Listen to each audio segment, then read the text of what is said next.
नमस्कार। मैं आपका अपना मित्र विक्रांत राजलीवाल। दोस्तों, आज एक अत्यंत ही दिलचस्प अपने एक लेख के साथ आप सबके सामने उपस्थित हुआ हूं और ऐसी उम्मीद करता हूं कि आज का विषय आपको अत्यंत ही रोमांच का अनुभव करवाएगा।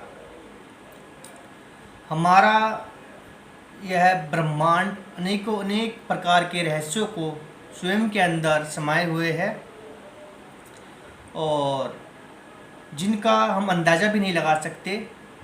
आज तक हमने इस ब्रह्मांड के जितने भी रहस्यों से पर्दाफाश किया है वह केवल 99.9% जो रेंज है उससे हम अनजान है।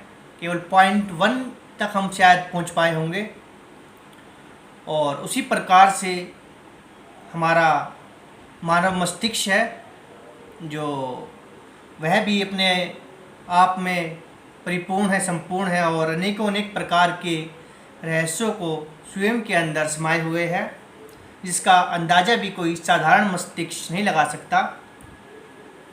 ऐसे ही कुछ तथ्यों के साथ आज मैं उपस्थित हूँ अपने एक लेख ब्रह्मांड और मस्तिष्क के साथ। और अपने इस लेख में मैं बहुत से ऐसे तथ्यों से आपका परिचय करवाऊंगा और जिसमें आपको अवश्य ही आपके ज्ञान में कुछ वृद्धि होगी और आपको एक रोमांच का भी अनुभव होगा।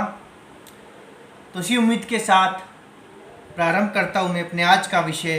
अपना एक दिलचस्प और मनोवैज्ञानिक आधार पर, साइकोलॉजिकल, फिलोसफिकल कह सकते हैं, मनोविज्ञान कह सकते हैं, मनोविज्ञान के आधार पर लिखा गया एक लेख ब्रह्मांड और मस्तिष्क। इस प्रकार से कई बार हम मान लेते हैं कि किसी बालक में कोई बदलाव उत्पन्न नहीं हो सकता, परंतु हम देखते हैं कि एक समय के बाद वह बालक अपनी प्रतिभा के जरिए पूरे विश्व को हैरान करते हुए जीत जाता है। और ऐसे बहुत से उदाहरण हैं इतिहास में। बहुत से वैज्ञानिक हुए हैं, आइंस्टाइन से लेके बहुत से ऐसे वैज्ञानिक हैं जिन्हें उनके बाल्यकाल में लोग मूर्ख कहते थे, परंतु उनकी असली प्रतिभा, उनके मस्तिष्क की क्षमता कोई नहीं जान पाया, लेकिन समय आने पर पूरा विश्व ने उनका लोहा माना। इसी प्रकार से ब्रह्मांड और मस्तिष्क अनेक प्रकार के रहस्यों को स्वयं के अंदर समाये हुए हैं, जिन पे से आज हम कुछ पर्दा हटाने का प्रयत्न करेंगे। हमारा यह विशालकाय ब्रह्मांड अनेक प्रकार के रहस्यों को अपने में समाये हुए हैं और ब्रह्मांड के रहस्य अनेक प्रकार के आश्चर्यों से परिपूर्ण हैं। उन रहस्यों या आश्चर्यों की कल्पना भी कोई साधारण मनुष्य मस्तिष्क नहीं कर सकता, परंतु फिर भी कुछ होनहार मस्तिष्क उन तमाम अद्भुत ब्रह्मांड के रहस्यों में से किसी न किसी रहस्य का पर्दाफाश करने की भरपूर कोशिश करते हुए अनेक प्रकार के प्रमाण जग जाहिर कर देते हैं। यहाँ मैं हर उस मस्तिष्क से यह पूछना चाहूँगा कि क्या वह प्रमाण हमेशा 100% सत्य होते हैं? कई बार वो प्रमाण सत्य होते हुए भी सत्य प्रतीत नहीं होते। साधारण मस्तिष्क कहें या अपने आप में व्याकुल मस्तिष्क, जिनकी संख्या अमूमन अधिक ही होती है, उन्हें वो तथ्य या प्रमाण केवल काल्पनिक ही प्रतीत होते हैं। तो क्या वह मस्तिष्क पूरी तरह गलत हो सकते हैं या उन साधारण से प्रतीत होते हुए मस्तिष्क की सोच के पीछे कोई असाधारण सोच छुपी होती है? खैर, जो भी हो, कई बार हम सभी ने देखा है कि जो प्रमाण किसी रहस्य के उजागर की दिशा में आज सत्य प्रतीत होते हैं, कुछ समय के उपरांत कोई और ज्ञानी या असाधारण मस्तिष्क उन प्रमाणों को अपने द्वारा कृत प्रमाणों के द्वारा असत्य सिद्ध करते हुए एक नए प्रमाण या तथ्यों के साथ जग जाहिर कर देता है।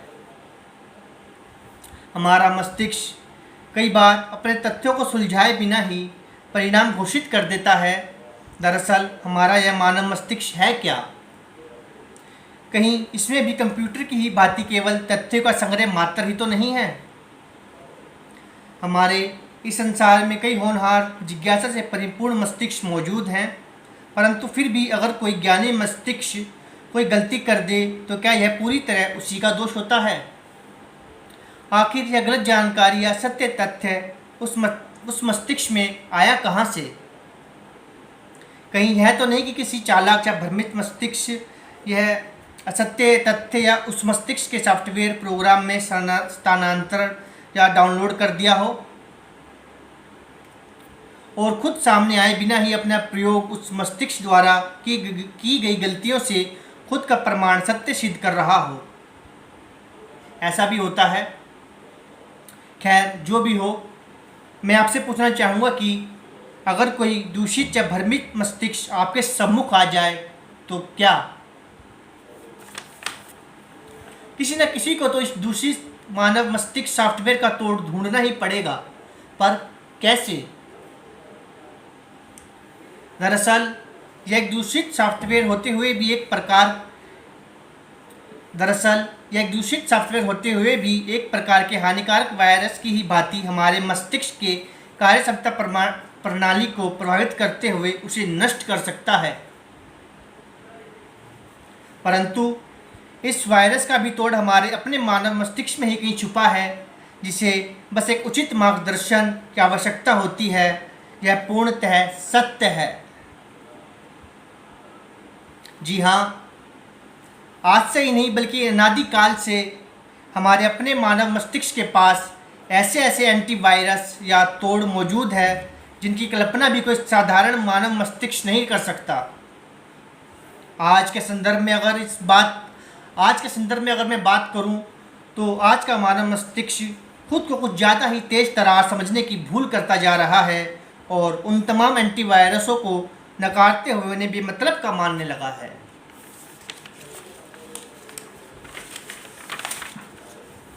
क्या आप जानते हैं आखिर क्या है यह एंटीवायरस और यह काम कैसे करता है?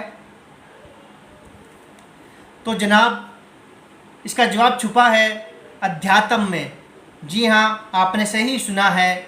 अध्यात्म ही एकमात्र ऐसा जरिया है जिसके द्वारा हम उन तमाम दूषित मस्तिष्कों और अपने मस्तिष्क की भी मरम्मत करते हुए उन दूषित मस्तिष्कों का इलाज अध्यात्म के एंटीवायरस के द्वारा करते हुए सुधारा जा सकता है।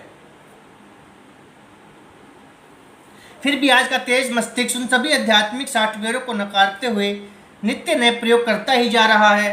कई बार स्थिति बेहद ही भयानक रूप धारण कर लेती है और कोई एंटीवायरस भी फिर उन दूषित मानव मस्तिष्कों के काम नहीं आ पाता। फिर उन तमाम दूषित मानव मस्तिष्कों को उनके दूषित हो चुके सॉफ्टवेयर को उपचार हेतु उन्हें सॉफ्टवेयर इंजीनियरों यानी कि मानव मस्तिष्क सुधार गृह, जिन्हें हम पागलखाना के नाम से भी जानते हैं, वहाँ भेजना या दाखिल करवाना पड़ता है। परंतु ख्याल रहे, अक्सर लोग रिपेयर की हुई हर वस्तु को शंका की नज़रों से देखते आए हैं। तो क्या मस्तिष्क की भी बड़ी अजीब दुनिया है साहब। मेरी नज़रों में वह मानव मस्तिष्क बड़े ही निराले होते हैं जो बिना वायरस या गड़बड़ी होने पर अध्यात्म के एंटीडोट से काम चला लेते हैं और स्वस्थ महसूस करते हुए प्रसन्नचित्त रहते हैं। आजकल नित्य नई खोज हो रही है और वह नई खोज नई न होते हुए बेहद प्राचीन होती है अध्यात्म में। कई बार अपने में कुछ विद्वान मस्तिष्कों को हम अक्सर यह कहते सुनते आए हैं कि यह अध्यात्म का मार्ग या सॉफ्टवेयर बेकार है, या तो कोई महिला मस्तिष्क या कायरों का सॉफ्टवेयर है।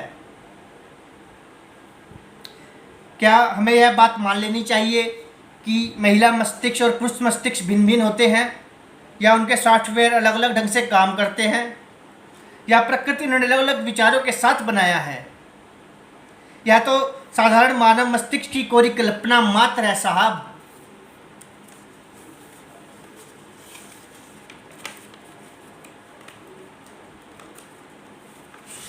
यह तो केवल कल्पना मात्र है उन साधारण मस्तिष्कों की।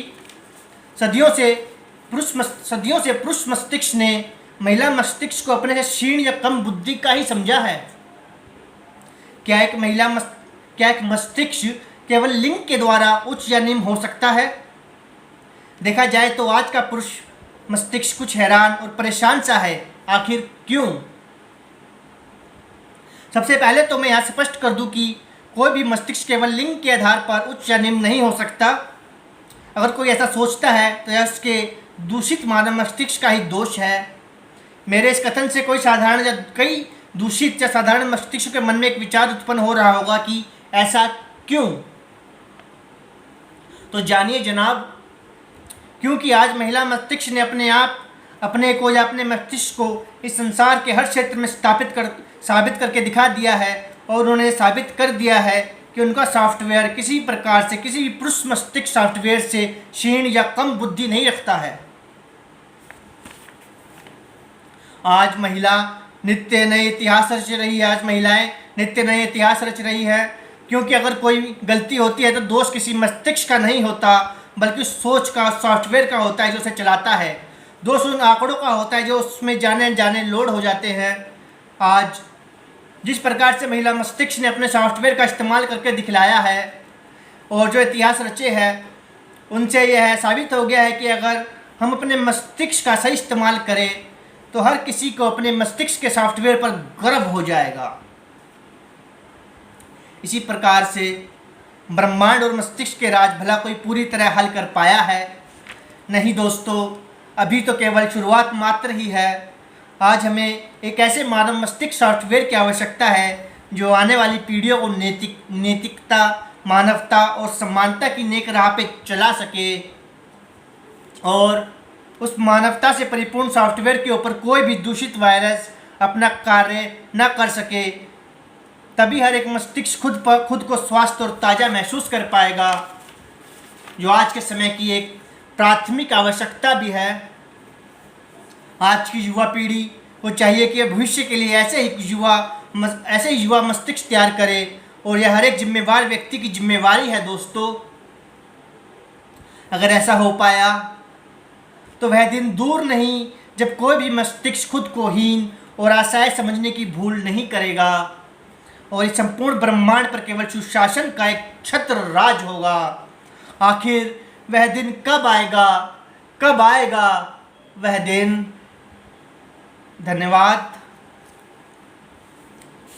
उम्मीद करता हूँ आपको आज का वार्तालाप और यह लेख ब्रह्मांड और मस्तिष्क अवश्य ही समझ आया होगा, पसंद आया होगा, और आपके एहसासों को अवश्य छुआ होगा। इसी के साथ आज्ञा दीजिए। धन्यवाद।